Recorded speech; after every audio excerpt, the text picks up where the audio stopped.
Good afternoon, well, actually, evening, and welcome to another episode of the Transformational Coaching Podcast. I'm your host, Coach Hyman. Trying to think of another intro, but I can't get over the good evening, good afternoon, whatever. So I got to come up with some new content there. But it is officially season 2. This is episode 1 of season 2. This is going to be a big season for us here on the Transformational Coaching Podcast. I'm excited. Not going to hit it as hard early on as we did in the past. We talked about that on the last episode where we closed down season 1. We talked about the fact that we're probably going to cut it back here to once a week in the fall and really put our focus on, various coaching topics, philosophies of the game, bringing on some coaches to interview and stuff like that. We won't be rapid firing articles out and episodes like we did in the spring or leading up to the heavy part of the spring in season 2. But for me, I'm going to use season 2 kind of to document my journey as a first year head coach. And I think for people who've never listened to the podcast before, people don't really know, well, who's Coach Hyman? What's he all about? Stuff like that. Um, this will be a good journey, a good testament, a good whatever you want to call it to what life as a high school baseball coach looks like from August to July, because that's really when our season runs for us is all the way. I mean, it starts like for us, we're going to start about August 17th at Trinity with um, lifting, and we're going to start working towards being a part of the Diamond Prospects Fall League and, all that stuff. So it's going to be exciting, but it's something, this podcast is going to give me an opportunity to document that. And for our listeners, it'll give you an opportunity to kind of see what all goes into it. So I'm excited. Thank you again to everybody who made season 1 such a success. I can't remember what the final number was, but we were over 11,000, I guess not followers, but 11,000 views on all of our content. And we covered everything from coaches corner segments where we brought really good coaches in and interviewed them. We brought Coach Rhodes Dickerson in from South Florence. We brought Coach Allison in from South Florence at the time. He's now with me. He's my associate head coach at Trinity. We brought him in. We've got a nice stack full of people who want to be a part of the podcast in season 2. Coach Gray has reached out to me a couple times in the last couple weeks to talk about coming on. He's fired up about that. So we're really going to expand our reach. There's some key people for me as a coach that I'd like to try to get on here. Coach Steve Springer's one of them. We haven't talked about it yet, but Springs, if you're listening, I want to get you on. And obviously Coach Justin Deemer. We never got a chance to do that last season, but he'll definitely be a target for us here in the fall. So those are a couple guys, 3 guys really to look forward to, 3 who shaped my coaching career in some way, shape, or form, whether they know it or not. So I'm excited to bring them on. So we'll do some of that. We'll do some strategy stuff. We'll talk about, different philosophies for hitting, base running, pitching, defense, whatever, practice planning, all that stuff. It's kind of going to be a hot open mic for us here in the fall as we put those episodes together, but looking forward to it. And I'll be releasing a schedule soon. So, every week there'll be some anticipation and some build up into, what's coming, where we're headed, and stuff like that. I listened to our pastor at church last week talk about, it's July and we're still in the book of Genesis, and he's given 17 messages on Genesis so far. And it made me think, he talks a lot about where we're at, where we're going, and stuff like that. And I said, I need to start doing that on the podcast. So try to get on the schedule, a weekly schedule where you know what's coming and all that so you can follow. So couple quick shout outs before we jump into this. And this is going to be more of an informal episode. And I'm going to try to do some more of these shorter episodes as well, where, I see something, we hop on and we talk about it real quick. We'll talk about what this act. Well, I'll go ahead and tell you. Today's episode is going to be called The Cost of Leadership. And anybody who's been on Twitter today has seen the video of Kirby Smart at SEC Media Day talking about the cost of leadership. So I want to expand on that a little bit, what it means to me. What it means to our kids, and stuff like that. So we'll talk about that in a minute. But first, want to give a couple shout outs. So um, to our listeners not from around here, we went out on a limb this year and we started a new baseball league. If you look at my hat right here, Sandlapper Baseball League, wearing the swag that Coach Allison got, created by Grant over at All Star Sports in Florence, South Carolina. If you ever need, and it doesn't matter where you are, this guy does stuff for people all over the country. All Star Sports is big in our community. Um, if you need stuff printed, put on a hat, put on a T-shirt, you need jerseys, baseballs, whatever, those guys got you covered. They're really good. They don't advertise on the show, but I do want to give my man Grant a shout out because he did design this hat and it actually worked out really well. And they did a lot of our apparel. But anyway, so we created a baseball league this summer, and I think most people know what Legion baseball is, and I'm going to give you a little history lesson really quick in case you don't. Um, for me, Legion baseball was something very big that we played growing up, and it meant a lot to me. The challenges we had, and now that I really understand that I'm a head high school coach, is there's some age requirement or age restrictions for junior Legion that left us in some tough spots, quite frankly, um, with our guys where we're scrounging for them to find a place to play over the summer and all that. So um, we created this baseball league really designed for the high school programs in our state to be able to keep their kids together all summer, continue to develop, continue to play with them. Anybody who's coming back to your program is eligible to play. So really just a great, great thing. So that season came to an end on Monday night. So we ran it from Memorial Day till Monday. Had a big state championship at the Flamingos Stadium, which is Carolina Bank Field, right here in Florence, South Carolina. 8 teams qualified for that. 6 teams qualified for the farm division, which, for those that don't know, is more of a developmental league, but there's still a championship at the end. That's for our younger age groups, like your rising 7th through rising 10th graders. The competition league, which we're going to change the name next year, and we haven't decided what that is. I don't even know if our commissioner knows that we're changing the league yet, but we are changing the name of it yet, but we are. Um, that's more for basically your varsity baseball teams. There's a lot of varsity players, but um, just a really big success. We crowned a champion, Trinity. We came in number 2 in the state. We finished behind Florence West. We lost to them in the championship game 3-1. Um, Heck of a performance that night by Matthew Brown on the mound. Those guys were well coached. They played a really good game. I thought I said this in my interview with the paper. I thought we outplayed them. Um, I thought we outpitched them. Truly, we didn't give up a hit after the 3rd inning. They had 3 hits. We had 7 hits.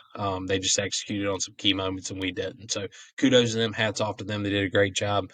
And kudos to our guys, man. I just, I started with our kids 8 weeks ago. I knew nothing about them. I mean, I knew a little bit about them, but I'd never coached them before outside of a couple.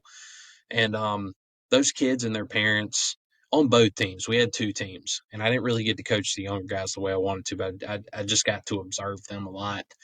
Um, we had a lot of buy-in, man, from our parents, our kids. I'm super excited, extremely excited to be at Trinity. I miss my guys at South. Obviously, I miss coaching with Coach Gray, Coach Dickerson, and the athletic director over there, Coach Slaughter. I miss being a Bruin, but I always love the Bruins, but I'll miss them. Miss them obviously not being there, but I'm excited about this opportunity I have now to kind of take all the great things I've learned over the years and implement it with as a head baseball coach now. So, um, but my first experience with Trinity so far, from a parent, player, coaching staff, athletic department standpoint, has been very, very positive. And the buy-in, I'm surrounded by a bunch of people who want their kids to be successful. I'm surrounded by a bunch of kids who want to be successful. And that's exciting as a first-year head coach. The jumps that these guys have made in 8 weeks have been awesome. I can tell they were well coached prior to me getting here. But we brought some philosophical changes, I think, to a couple of areas of the game that kids really bought into. And sky's truly the limit. The younger group we have, They don't know it yet, but they're going to be really, really good. Um, and our older guys, I think they got a taste of it this summer. They got the potential to do some really big things too. So, um, great time to be a Titan. That's what I'll tell you. Um, but so shout out to all our parents and our kids for making this summer a breeze. Our younger guys kind of they got beat a little bit this summer, but that's a good thing. They learned a lot. They got a little taste of the pace of the game at this level and all that, which is great. There's lessons to be learned in losing. They learned those lessons. Uh, it gave me an opportunity as the head of our program to figure out what we're good at, what we need to really put our focus on in the fall and spring. We're in a good spot. And our older guys, I just couldn't be more proud of those dudes. They've been committed to the weight room all summer. They've been committed to just getting better. And I think we're going to surprise some people in the spring. I really do. They're already. I always said the things that made us really great at South was the fact that those guys always played as a unit, and these guys have really bought into that brotherhood aspect, and it's only going to get better as we progress through the fall and into the spring. So excited about that. So thank you to those guys. Thank you to our parents. Thank you to everybody, our athletic director, um, our strength coach. I mean, just a lot of people have played a part in us getting started on the right foot. Okay. Number two, thank you to Coach Kenny Gray. Thank you to Coach Trey Allison. Thank you to Coach Terrence Scott. Those dudes have done a phenomenal job helping us run this league. Coach Trey Allison's the commissioner of the league. Um, he really, really went above and beyond to try to make this league something really special and something different.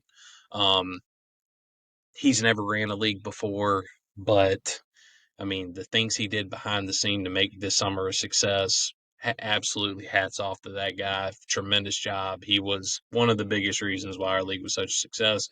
Coach Kenny Gray, obviously, without his backing on this league and the things that he contributed to the league, it wouldn't have been the success that it was. And then Coach Terrence Scott, the behind the scenes tech guy. Um,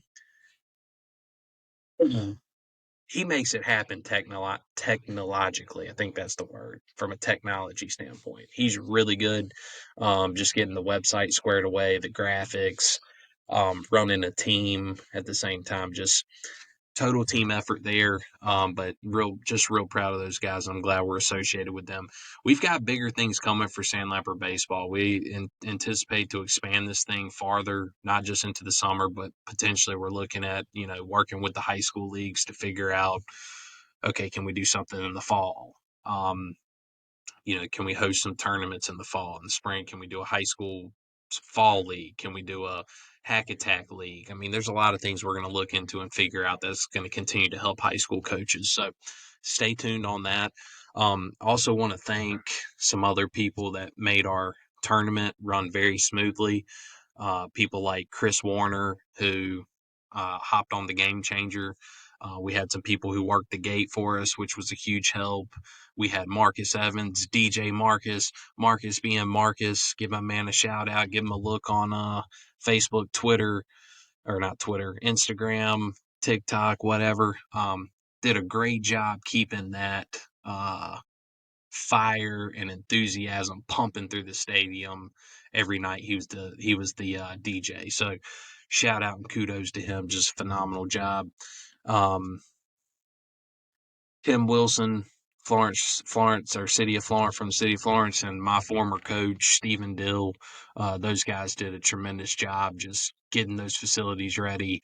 We had a big rain delay the first night of the tournament, and we were going to bang it, but those guys stepped up for us, went to the Florence Red Wolves, asked if we could use their facility. They said yes. They got the field ready. I mean, it was awesome. So just huge shout out to them for everything they did. And I also got to thank the coaches. And again, I think I have no ill feelings towards American Legion Baseball. I just think that American Legion Baseball forgot somewhere along the way that the most important part of them having a successful summer is the high school baseball coaches that decide, hey, my guys are going to play Junior Legion this year.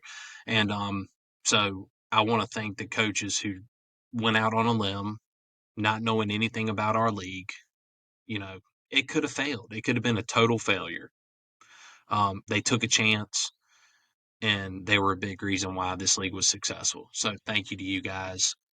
Appreciate it more than you ever know. Excited about next year. I hope y'all will come back. You'll tell a friend, and we can make this league bigger and badder than it was this year, because this year was a massive success. So, in true Hyman fashion, I probably have forgotten somebody. If I did, I apologize. It doesn't mean you're any less special, or you know, didn't play a huge role in making the summer success. But thank you, thank you, thank you to everybody, those that I named and those that I did not. So that's all I got there. Now, all right, so let's jump into the podcast, and kind of the topic here. So I don't have a script, and the problem when I don't have a script is sometimes I'm like, did I make the point I was trying to make? Was there something else? So I feel like in my intro to this, there was something else I was supposed to say, but I forgot. So it's okay. So let's talk about the cost of leadership. And for those that um, did not see the video that Kirby Smart threw out today, let me see if I can find it. Let's see. Hopefully this works. I hope this works. It might work. Okay. Here's the video over here. See is people talk about the costs. There's tons of books written on great leaders, and it's really talking about the cost of leadership. Okay. And I don't know when he did this or when he gave this speech, but I'm assuming it was today or at SEC Media Day based on the back of this. But just listen up. It's like 54 seconds, and we'll talk about it. There's tons of books written on great leaders and leadership. But you won't see, and what you will never see, is people talk about the costs of leadership and costs associated with leadership, I should say. If we truly want to be honest and upfront about leadership, you can't ignore the cost of leadership. Great leaders are willing to accept those costs. And I want to share quickly three of those things, three of the costs that are plastered on my desk right behind it that kind of caught me between the eyes last week. Number one, you will have to make hard decisions that negatively affect people you care about. Number two, you will be disliked despite your best attempts to do the best for the most. And number three, you will be misunderstood and won't always have the opportunity to defend yourself. There's tons of books.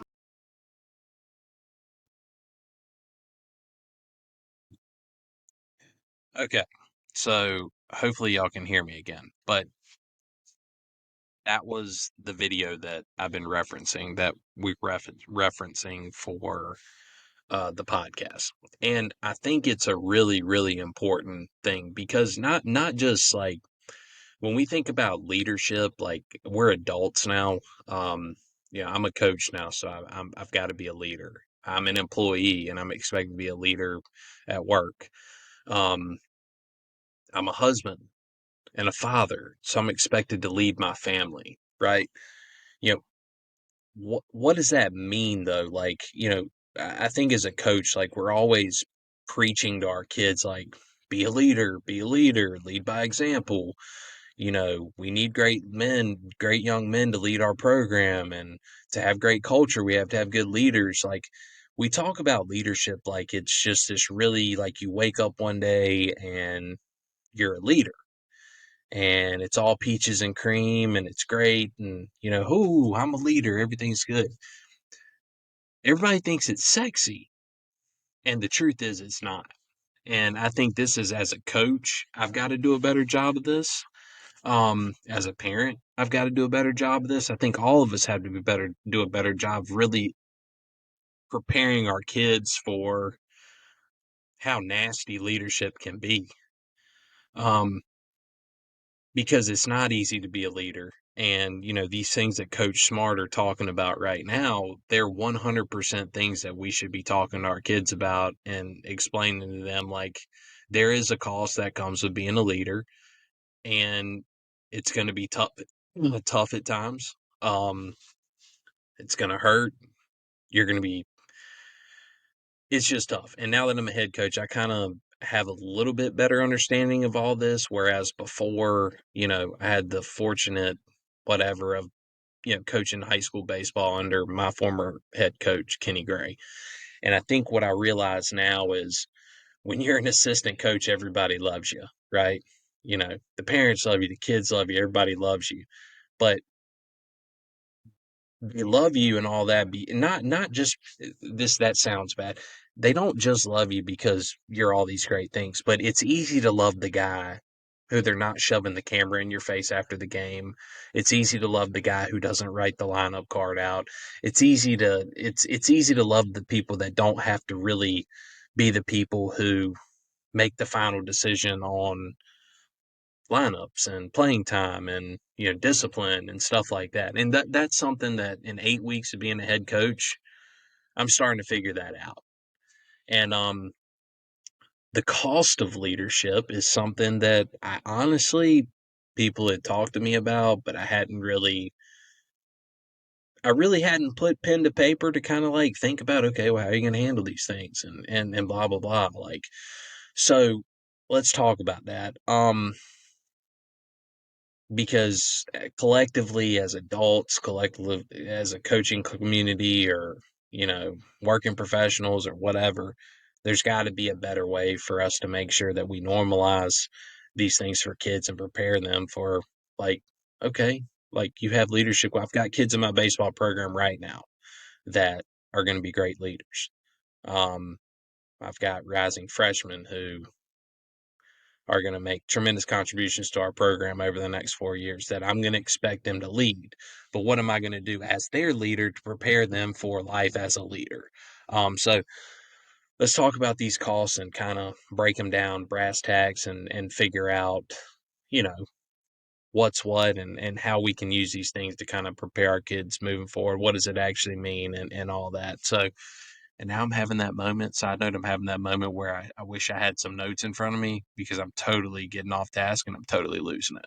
That message was brought to you by my inner brain thinking how bad I probably sound right now.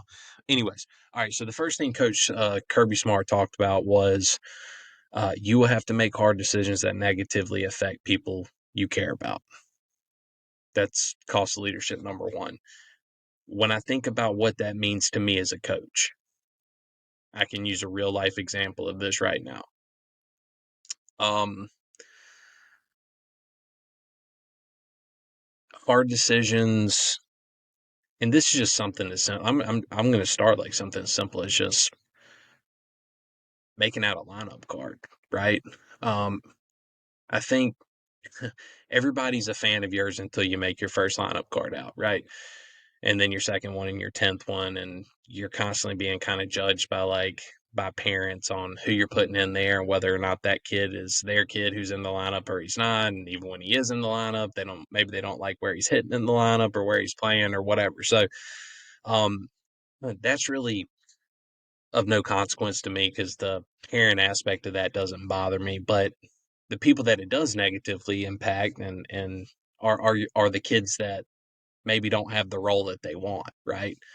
And I think as a leader, especially a coach, you make lineup cards out based off of things that your kids have showed you through their hard work, their preparation, the way they, deal with different things, the way they, you know, maybe this guy's better at hitting left-handed pitchers, this guy's better at hitting right-handed pitchers. So on the days that we face a left-handed pitcher, the role for this guy is going to be different than the days we face a right-handed pitcher. I mean, those are all things as a coaching staff you have to make decisions on.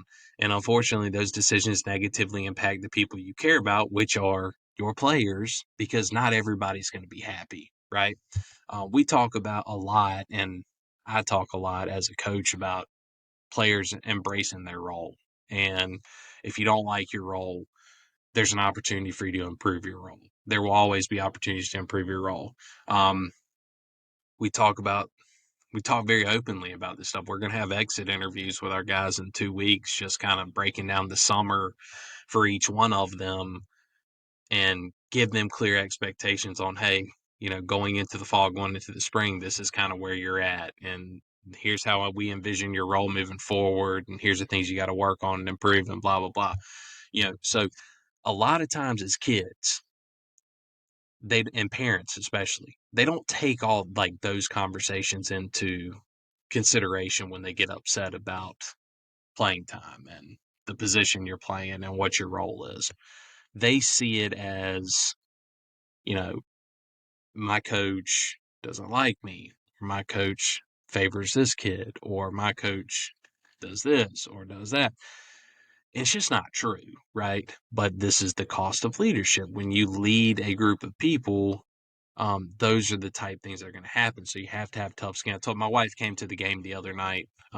She makes it a few a year, and um, it's just hard sometimes, like having kids and all that. But I told her before she came out, it's like, hey, listen, you got to have tough skin. You got to have thick skin because I'm now the leader of a program now. So all the people sitting around you, they're not always going to agree with the decisions I make in game. They're not going to agree with the lineup decisions. They're not going to agree with everything. So you can't show up and all of a sudden not have thick skin, and then next thing you know, you're upset. You got your feelings hurt, blah blah. This is the cost of leadership, um, and it's something as a coach, as a boss, as all these things, we have to embrace it. You have to understand. At the end of the day, the decisions that we're making, um, we have the information we have to feel confident about the decisions that we make. I know I do. Now, granted, this summer, being a new head coach, I don't have all the information that I'm going to have when we get into the spring and are having to make decisions on who the best 9 are, what 9 guys give us the best opportunity to win the game. I'll have a lot more information then. I didn't have a ton of information this summer, just because of the time frame. But I feel like the decisions I did make, based on the information I had, were the right decisions. As a player, you think about, like, a young player, you think about, well, what is the cost of leadership for you with regards to this first one? You have to make hard decisions that negatively affect people you care about. You know, I would think about this in terms of like when I was a player, I've talked in previous podcasts. I wasn't that guy who I showed up every day, did the bare minimum because I was good enough to do the bare minimum and still be one of the best guys on the field. Right. Um, but I had friends, people like Justin Green, who was a great friend of mine in high school. Jut was like 5'6", and he was mean as hell. Right. He was a catcher, best catcher I ever played with. No offense to the other guys that were pretty good because I played with some good ones, but you know, I like to smoke and drink and do a lot of other stuff. Uh, and yeah, we were still buddies, but he was one of the guys who knew how to shut all that stuff off and work on the things that he needed to work on and take care of himself. So when you think about hard decisions that negatively affect people you care about, yeah, he cared about me. I cared about him. But at the end of the day, he had to make decisions that helped further his career. And as a result, he played 4 years of college baseball. I never made it through the fall 2 times. You think about people like Coach Rhodes Dickerson. I've talked about him on this podcast before. I've interviewed him on here before. We played college baseball together at Tech. He was all the way bought in on extending his playing career. So on Thursday nights, when we wanted to go out and stay out till 3 o'clock and 4 o'clock in the morning, and then we had 5 a.m. runs and everything else, he didn't do that. So he had to make hard decisions, make sacrifices, that negatively impacted all of us as all of us as his friends because he wasn't a part of all the crap that we were doing, but he did that to better himself. So when we think about high school age kids, guys on my team, former guys that I've coached, like, you know, you're not always going to be able to make decisions that are the best for everybody else. And as a result of that, they're going to be negatively impacted by that. Your friendship might struggle at times. You might be questioned about, your commitment to the friendship. But at the end of the day, if you want to lead, the cost of leadership says, hey, you're going to have to make tough decisions. Those tough decisions are sometimes going to alienate you from other people. As a leader, you got to be okay with it. You got to live with it. And you have to understand that if you stay consistent with it, what you hope to see is that people will look at your leadership and say, well, I want to be more like that guy. So those decisions you have to make that impact them, they stop making the opposite decisions, start making more of the similar decisions that you're making to better themselves, which ultimately betters the team. So hopefully that made sense. So number 2 on the cost of leadership that Kirby's Coach Smart was talking about, you will be disliked despite your best attempt to do the best for the most. So I think this kind of piggybacks on some of what I was saying in number 1. As a coach, Coach Gray always told a story about his dad. And this is something I'm kind of going through right now. Just his grandfather told him this one time. He became the head baseball coach at South Lawrence. And Coach Gray's like, "Oh, this is great. Everybody likes me. This is going to be easy." And his grandfather said, "Yeah, it's easy right now because you haven't had to make a decision. You haven't had to start somebody's kid versus somebody else's kid. You haven't had to bench somebody or suspend somebody or whatever." Um, and he's 100% right. That's a real thing that, as a leader, as a coach, you're going to be disliked by a lot of the people that you come in contact with. I had a parent meeting, I don't know, probably a month and a half ago, whenever I started. It went really well. I walked away from that meeting thinking, hey, we got good support here. We got great parents. They're all going to be bought in, blah, blah, blah. Um, I gave them a program manual for kind of what our summer program was for and kind of what we were going to try to implement and all that. I'm all about expectations. I feel like as long as people have the right expectations, they can't be upset because they know what my expectations are. They're not having to assume. I just think that's important. So that's why I did that. And not everybody was there, but I'm sure word kind of traveled relatively quickly about, um, word traveled quickly about what we were trying to do there. But anyways, you find out a month later, like you still have parents in your program who are like, nah, I'm not selling that. I'm not drinking that Kool-Aid. I'm not, he's wanting to ask for money and, blah, blah.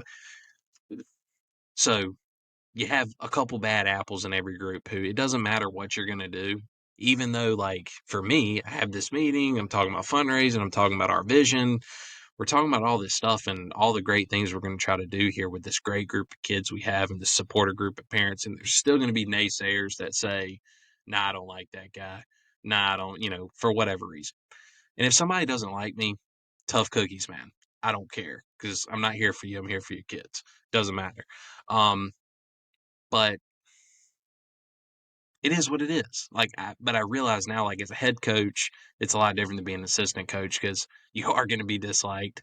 People are not going to agree with everything you do, and your intent is always good. Like every decision I make, the things that I do are going to be with the best interest of all of our guys. Now, sometimes that means it's going to hurt somebody's feelings. But everything I do is going to be for the betterment of our baseball program. And I think most baseball coaches, everything you do, you put the program at the forefront of what you're doing. Um, so it's just part of being a leader. It's cost of leadership. You're gonna have some naysayers. You're gonna have some people that whatever. And I told this one parent, I said, when I took this job, um, some people told me you were gonna be the one guy that I had to get you bought in so your kid could get bought in. And yeah, it's a work in progress. It's a work in progress, and you know the ship will continue to move forward whether people are totally bought in or dislike me or not. Doesn't matter to me. But it truly doesn't, just as long as our kids are good. But um cost of leadership, you'll be disliked even though you're trying to do the best by everybody. And that's the true thing. So coaches, tough skin, get over it. It is what it is. When you think about what does this mean from a player perspective, um, I can think of many kids I've coached in the past who did everything right, the things that coaches love, but they had people around them that just totally hated the way they did things. Um, and I won't say any names because it really doesn't matter. Just kind of some of the examples, like I guess, would be, um, you know, guys who maybe, you know, they have an important role within the team from a pitching standpoint, and maybe they go through a very strenuous, a very strict warm up routine on the days that they pitch. They don't do those things to be a prima donna. They don't do those things to piss people off. They do those things because they have to do what best prepares them to help lead their team into battle that day and put them in the best position to be successful. I think some people, young guys, have a tendency to look at things like that and say, he's a me guy. He's doing those things for him, God, what a selfish bastard. Why does he, take 30 minutes to warm up, blah, blah, blah. It's no one forgets to think that. My point is, like, as a leader, if you're a high school player and you're that guy who goes through the 30-minute warm up routine to get ready for a game and, blah, whatever, it's okay. Just understand that, like, that's just the cost of doing business. People are going to look at you and talk trash about you behind your back. You're going to lose some people along the way. Um, but it's okay. It's okay, because what they'll find is as you progress through your career and you remain consistent with the way you do things, people are going to poke fun. People are going to give you a hard time for taking 32 minutes to warm up and, all that other stuff. But at the end of the day, you'll be judged by what you do on the field.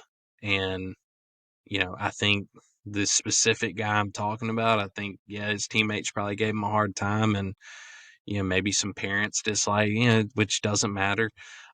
People maybe disliked him about, some of his mannerisms and the things he did. But what they did do is they knew when that guy was on the mound, he gave our program a chance. And that's the cost of leadership. You got to be willing to take some of the trash along the way but as long as you continue to perform and you show people what you're all about, you're not a me guy, you're a we guy, and everything that you're doing is not for you. It's for the betterment of the program as a player to help push us forward. People are going to buy into that. Um, so hopefully that one made sense. That was a little bit tough one to talk about from a player standpoint. But anyway, so let's talk about the last one that Coach Smart talked about. You will be misunderstood and won't always have the opportunity to defend yourself. And this is a good one because this one actually applies to any leadership role, whether you're coaching baseball, teaching school, owning a business, um, whatever. I'm thinking about right here locally right now, and this really doesn't have anything to do with coaching, but um, it does apply to this message. So locally, we have a local business right now. And really, you could think about any local business anytime you get a negative review online, whether it's Google or Facebook or whatever. Um, Traditionally, when people feel like they're done wrong, they get in a really big hurry to get out there and tell their story. And normally their version of the story is not an accurate version. It's some version of the truth mixed in with your version of the truth, right? Which is normally when we're being emotional and all those other things, it's not a very good version of the truth, but it is what it is. So you think about local businesses that have to go through this. They have a negative experience with a customer where they were trying to do right. Um, Maybe they did everything right, but the customer didn't get what they wanted. So in return, they acted like a jerk, threw some stuff at them, cussed them out, whatever, and then went on the internet and blasted them when really the person acting like the jerk was the customer.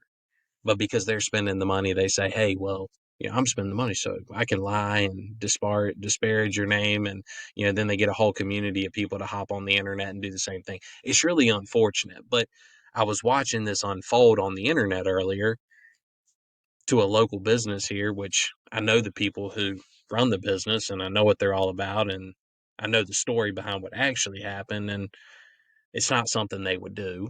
Um, but I'm watching this unfold and I'm seeing all these people just throw comments out there. Yeah, let's cancel their ass. Let's do this. Let's do that. I'm going to go by there tomorrow and beat them up. I mean, just a bunch of ridiculous stuff. It's just kind of stupid, honestly. But I thought about like being a business owner in that situation. It's like, okay, like totally misunderstood here.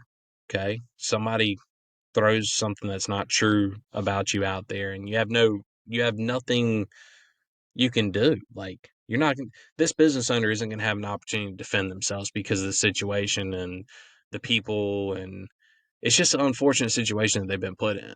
And I just was sitting there thinking it's funny I saw this video today because they're in a situation where they just got to sit back and let it pan out. And you hope that there's more people that know your character and know what you're all about and all that to where this thing just dies down and, that group of people goes on and moves on to, some other business that they want to bother. But it's unfortunate. You think about from a coaching standpoint, you know, as coaches, we have to make tough decisions sometimes.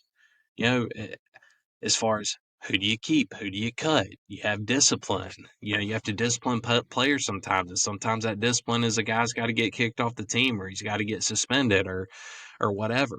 Um, and it's very easy in those moments, especially when you're cutting a kid, because mom and dad do not like, for the most part, they do not like that. Um, little Johnny comes back to the car. He's crying because he just got cut.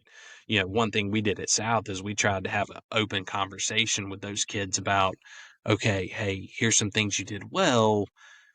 Here's some things that you got to work on, and this is why you didn't make it. Work on it for the next 6 months. Here's some things you need to work on for the next 6 months, and then try again next year.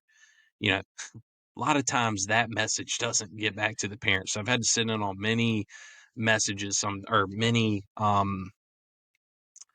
meetings, sometimes post cuts, post tryouts, where you're having to, you know, get that opportunity to defend yourself, or get an opportunity to explain yourself, right? But there's a difference between getting an opportunity to explain yourself to people behind closed doors and getting an opportunity to defend yourself publicly, because publicly the damage was already done, because somebody goes on the internet and then they post this and then they say this and then they're eating breakfast with a room full of people and they say, oh well, my kid got cut but so and so's kid didn't, and the only reason he got cut was because he's friends with the coach, or blah blah blah blah blah. It happens all the time.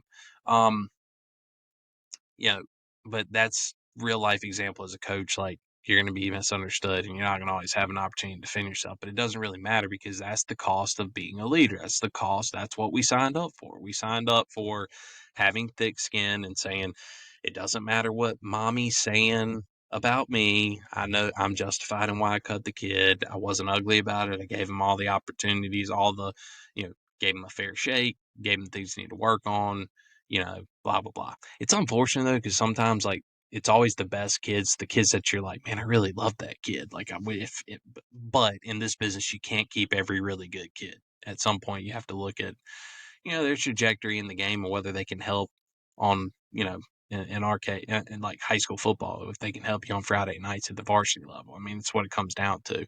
Um, so yeah, you will be misunderstood. You won't always have the opportunity to defend yourself. That's okay. That's the cost of leadership. Um, and this applies to high school players as well. I mean, it really applies to anybody, but how does this translate to a high school baseball player who's really working hard to be a leader? Um, the minute that you become an athlete on a high school sports program, you kind of lose your own identity, unfortunately. Um, you are no longer Brandon Hyman, Jeff and Laurie's son, Catherine's husband, Jack and Holt's dad. Like, you're not that anymore. You become Brandon Hyman, head baseball coach, Trinity Collegiate, or Brandon Hyman, South Lawrence High School baseball player, whatever. Like, that's what you become. And when you lose that identity, a lot of times, you know, you get lumped into a lot of things, and anything you do is going to be magnified. So I think about players in the past that have been caught up in situations where, maybe they were part of something totally innocent, but something negative came of it, and being affiliated with it, being affiliated with the high school, being a high school athlete, they got tossed into something. And, to the community, people might think, well, he's a terrible kid. Behind closed doors, people know what actually happened. But kid, you're not always going to have an opportunity to defend your actions or defend where you were at a certain time when something bad happened. Um, and it truly is unfortunate, but it's the cost of leadership. It's the cost of being a kid in today's world. It's the cost of being on a team. It's going to happen. Um, and those are just things that you have to live with. Um, People will look at you, and this is, I mean, this has followed me my whole life. I've told my story openly. I'm not ashamed of my story, but there's still people that look at me and say, he's a piece of crap.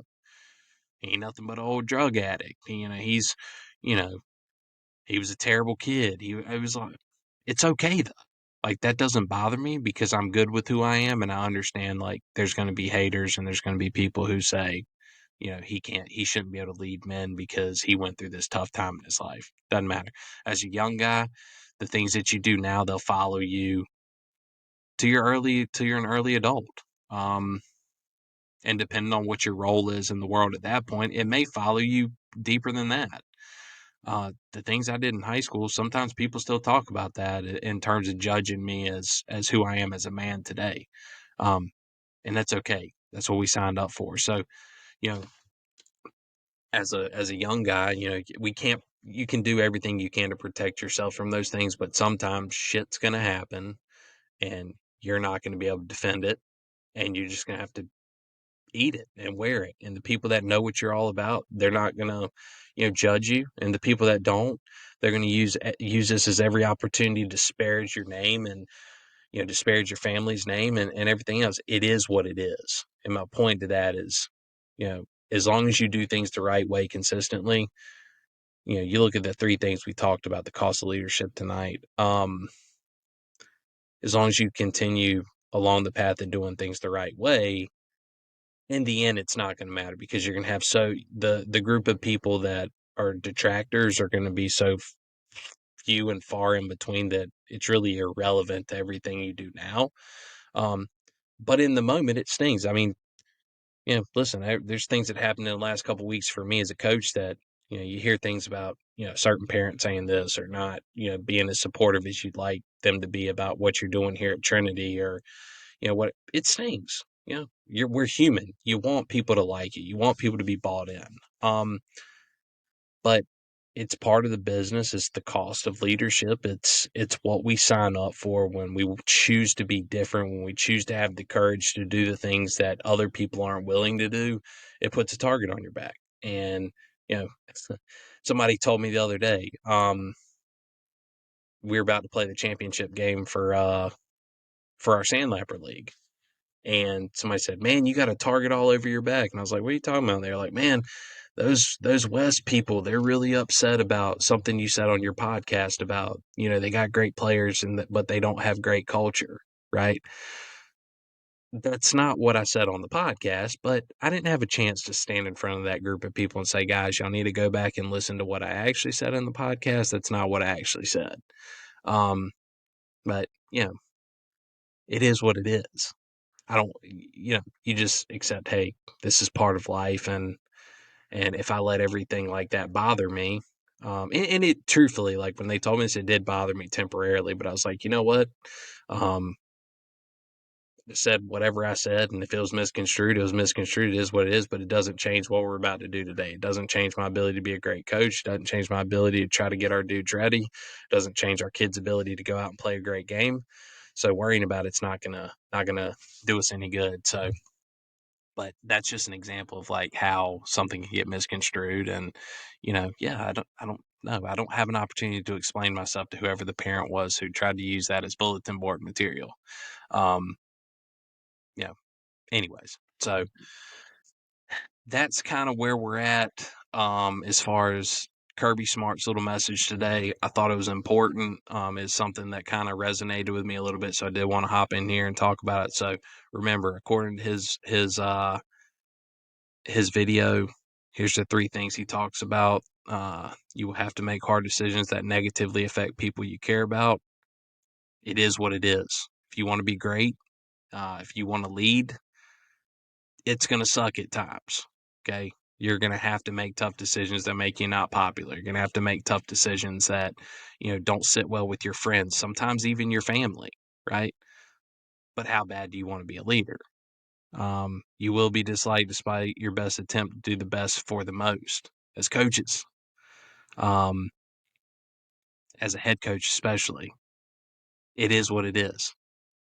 Do you want to lead young men or do you not? If you do, if leading young men is what you do, if you're a transformational guy, not a transactional guy, then you don't care about being disliked by people. One thing I always respect about Coach Grace, he doesn't give a crap that when he walks around town and shakes people's hand, they talk trash about him behind his back. Doesn't matter because he's not in it for all of them. So as coaches, take the same approach. Something I'm trying to get better on. From being an assistant coach to a head coach, you realize real quickly how little everybody else matters because they just don't play a huge role in what you're trying to do for your guys. And a lot of times they try to be a hindrance to what you're trying to do for your guys. And then the last thing was you'll be misunderstood and won't always have the opportunity to defend yourself. And as I like to say, it is what it is. Okay, we're we're not in this to be understood by everybody. The important thing is, like as a coach, especially, and even as a player, the people you don't want to be misunderstood by are your players.